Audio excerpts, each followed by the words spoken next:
Mimi, thank you. Breaking news now as firefighters have been battling a huge fire at a closed down restaurant on the city's far east side. The fire broke out just before 4 o'clock this morning in a building that used to house Joe's Crab Shack. This is at I-70 and Post Road. Sunrise reporter Matt McCutcheon is there with more on what happened. Matt, what can you tell us?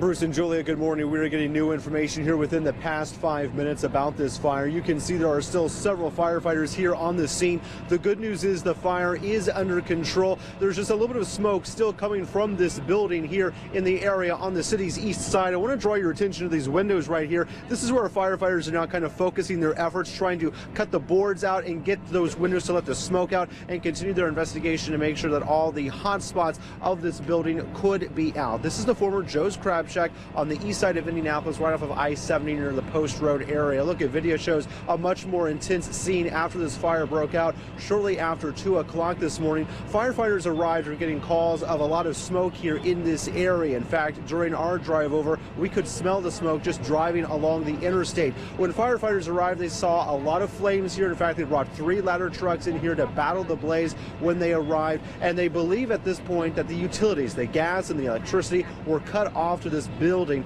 because the Joe's Crab Shack here has been closed for around 2 years. So right now their investigation is focusing on possible trespassing into this building. In fact, they report there have been runs here in the past for trespassers, so they're looking into that as a focal point of their investigation since they believe the utilities were cut off. No firefighters were heard out here live right now. They're trying to make sure that all the flames are out. You can see some of their flashlights going around the structure of this building. They say that there is some damage inside to the point of possible sort of interior wall collapsing, so that's going to be another focal point of their investigation as they also worked to secure this scene. So if you have any business in this area, there are going to be some backups here as firefighters expect to be on the scene for the next several hours. Of course, we'll stay here on the scene and keep following this breaking news for you live on air and online. For now, reporting live, Matt McCutcheon, Channel 13 Eyewitness News. All right, we will keep checking back over the course of the morning. Matt, thank you.